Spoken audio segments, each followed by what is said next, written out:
ওং শ্রী গুরুভ্যো নমঃ হরি ওং। এখন আমরা পড়ব স্বামী নিরাময়ানন্দ মহারাজের লেখা শ্রী শ্রী মা শারদা বইটি, যেটি দীক্ষার জন্য আমরা পড়ি। সেই বইটির সাধন ও সেবা এই চ্যাপ্টারটি থেকে আমরা এখন পড়ব। এর আগে যে পড়েছিলাম সেইটা মনে করে নিই। আমরা পড়েছিলাম ঠাকুর মাকে দীক্ষা দিয়েছেন এবং মা সেটি লক্ষ্য জপ করছেন, সারাদিন কাজ করছেন, যাই করুন না কেন ওনার মাথার মধ্যে সেই মন্ত্রটি, সেই দীক্ষা মন্ত্র, বীজ মন্ত্রটি ওনার মাথায় ঘুরছে, মা সেইটি জপ করে যাচ্ছেন। এবার আমরা পড়ব নিয়মিত সাধন ভজনের সহিত শ্রী শ্রী মা অনলসভাবে শ্রীরামকৃষ্ণের সেবা করিয়া যাইতে লাগিলেন। ছোট ঘরটিতেই তাহার শোয়া বসা, উহা তাহার ভাণ্ডার ও পূজার ঘর। পাশেই সিঁড়ির তলায় একটু রান্নার জায়গা। ঘরের দরজা এত নিচু যে প্রথম প্রথম ঢুকিতে ও বাহির হইতে গেলে মাথায় লাগিত, শেষে অভ্যাস হইয়া গেল। এই ঘরেই ভাসুরঝি লক্ষ্মী ও দক্ষিণেশ্বরে রাত্রিবাস করিলে কখনো কখনো ভক্ত মেয়েরাও থাকিত। মা এই যে ঘরে যেখানে থাকতেন নহবতে, সেখানে মা ঠিক কী করতেন সেটা বলা হচ্ছে। মা কিভাবে থাকতেন?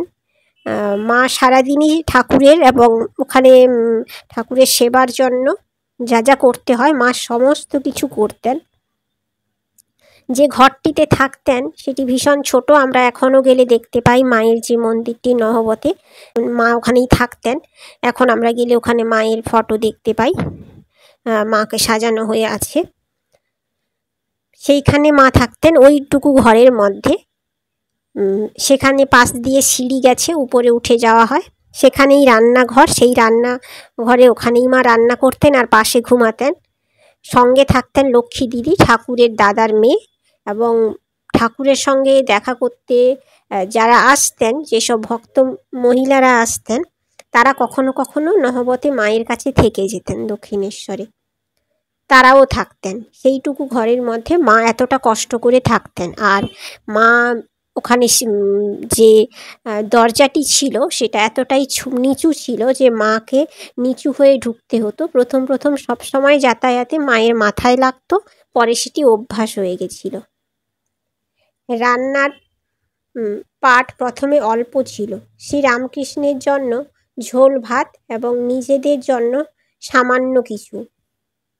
কিন্তু ভক্ত সমাগমের সহিত রান্নার বহর ও পরিমাণ বাড়িতে লাগিল। একবার শ্রীরামকৃষ্ণ জন্মোৎসবে ওই ঘরে শ্রীমা 40-50 জনের রান্না করিয়াছিলেন। প্রথম প্রথম রান্না খুব কম করতে হতো ঠাকুরের জন্য। ঠাকুর পাতলা ঝোল খেতেন, সেই পাতলা ঝোল, আর মা লক্ষ্মী দিদি যে থাকতেন তার জন্যই সামান্য রান্না হতো। কিন্তু ধীরে ধীরে যত ভক্ত সমাগম বাড়তে থাকলো ততই রান্না আরও মায়ের বাড়তে থাকলো। প্রচুর রান্না করতে হতো মাকে, এবং ঠাকুরের যে জন্মোৎসব থাকতো তখন মাকে 40-50 জনের রান্না করতে হতো। তারপর হয়তো ভক্ত রামবাবু আসিয়াছেন বলিয়া পাঠালেন যে ছোলার ডাল ও রুটি খাইবেন। নরেন্দ্রর আবার ঘন ডাল পছন্দ ছিল।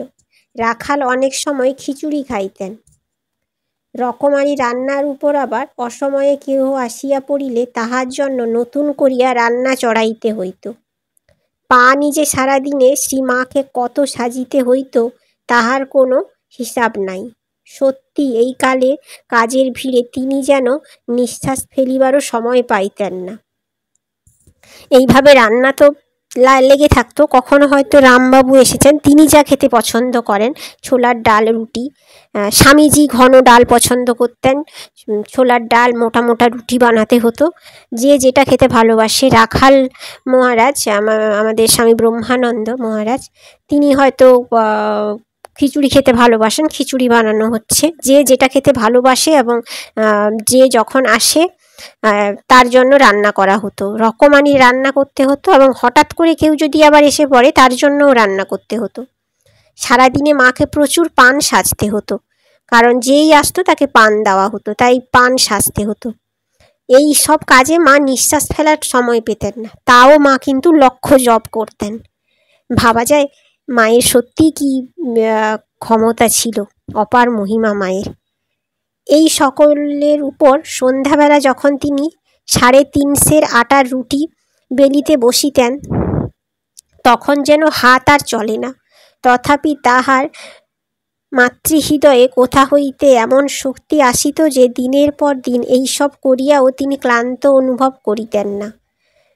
এত কাজ করেও মা কিন্তু কখনো ক্লান্ত হতেন না। সন্ধ্যাবেলা সারাদিন এত কাজ করার পরে সন্ধ্যেবেলা এসে 3.5 সের রুটির আটা মেখে রুটি বানাতেন। তখনও কিন্তু মা ক্লান্ত হতেন না। হাত চলছে না, তাও কিন্তু মা শক্তি ছিল মায়ের মধ্যে, এমন অপার মহিমা মায়ের যে মা কিন্তু তখনও কাজ করে যেতেন, ক্লান্ত অনুভব করতেন না, থেমে থাকতেন না মা কখনো, সব সময় কাজ করে যেতেন। তাই মা আমাদের বলতেন কখনো একটা সময়ও বসে থাকা যাবে না, কিছু না হলেও দীক্ষা মন্ত্র যেটা পেয়েছো সেটাকে জপ করতে থাকো, কর্ম করে যেতে হবে, কর্ম থেকে আমাদেরকে সরে এলে চলবে না। শ্রীরামকৃষ্ণ তাহার এই শারীরিক পরিশ্রমের কথা সবই জানিতেন। তাই রামবাবুর বাড়ি হইতে লাটু দক্ষিণেশ্বরে তাহার কাছে থাকিতে আসিলে একদিন সন্ধ্যাবেলা তাহাকে ধ্যান করিতে দেখিয়া শ্রীরামকৃষ্ণ তাহার নিকটে গিয়া বলিলেন, ওরে, তুই যার ধ্যান করিতেছিস সে যে ওখানে আটা ঠেসছে। তারপর হইতে লাটু শ্রী মাকে কাজে কর্মে, বিশেষ রুটিবেলায় যথেষ্ট সাহায্য করিত। যেহেতু লাটু মহারাজ রামবাবুর বাড়িতে থাকতেন, লাটু মহারাজ উনি ওখানে গৃহকর্মেই কাজ করে দিতেন, যার ফলে উনি সমস্ত গৃহকর্ম জানতেন। একদিন সন্ধ্যাবেলা ঠাকুর দেখেন লাটু মহারাজ, তখন এসে ঠাকুরের কাছে দক্ষিণেশ্বরে থাকছেন, তো দেখেন লাটু মহারাজ ধ্যান করছেন। তখন ঠাকুর গিয়ে বলেন, তুই যে যার ধ্যান করছিস, অর্থাৎ যে মহামায়ার ধ্যান করছিস, সে কিন্তু ওখানে আটা ঠেসছে, তুই তাকে গিয়ে হেল্প কর। তো তারপর থেকে আটা ঠেসায় বিভিন্ন কাজে লাটু মহারাজ মাকে হেল্প করে দিতেন। এত কাজকর্ম কষ্টের মধ্যে শ্রীমা খুব আনন্দে ছিলেন। এই সময় দিনের মধ্যে যদি একবার হৃদয় দেবতার দেখা পাইতেন, তাহাতেও তার প্রাণ ভরিয়া যাইত। শ্রীরামকৃষ্ণের ঘরে সারাদিন ভক্তদের ভিড়, কত কথা, কীর্তন, নৃত্যগীতে বিমল আনন্দের জোয়ার বইয়া যাইতেছে। এত কাছে থাকিয়াও শ্রীমাও সকল কিছু দেখিতে পাইতেন না।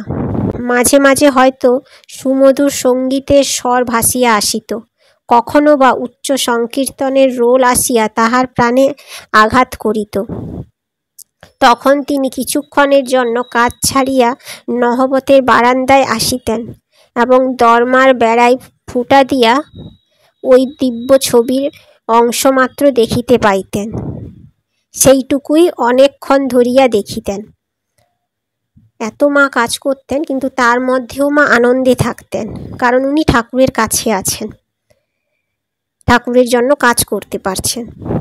সব সময় দিনের মধ্যে উনি হৃদয় দেবতায় দেখা পেতেন, কারণ নিজের মনের মধ্যেই ঠাকুরের কথা ভাবতেন, তাতেই তার প্রাণ ভরে যেত। এবার ঠাকুরের এত কাছে থেকেও উনি কিন্তু ঠাকুরকে দেখতে পেতেন না, কারণ ঠাকুর থাকতেন দক্ষিণেশ্বরে, ঠাকুরের ঘরটা যেটা আমরা এখন গেলে দেখতে পাই, সেখানে মা থাকছেন নহবতে।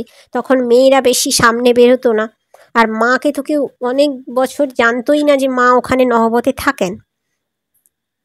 সেই ভক্তদের ভিড়ে মা কখনো আসতেন না, কিন্তু সেই কীর্তন, নৃত্য, এই যে সব ঠাকুরের ঘরে হচ্ছে, এগুলো মা কিছুই দেখতে পেতেন না।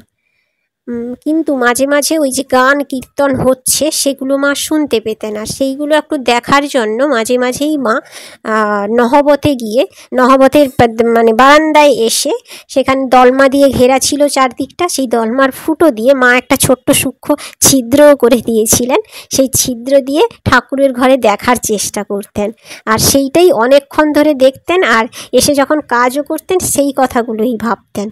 এইভাবেই মা ভীষণ আনন্দ, এই অল্পের মধ্যেও মা কতটা আনন্দ খুঁজে নিতেন, আর কতটা শান্তিতে মা থাকতেন। আমরা এখন অনেক দামি জিনিস পেয়েও আনন্দ পাই না, কিন্তু মা সামান্যটুকু জিনিসেও কতটা আনন্দ উপভোগ করতেন, আর তাতেই সুখী থাকার চেষ্টা করতেন।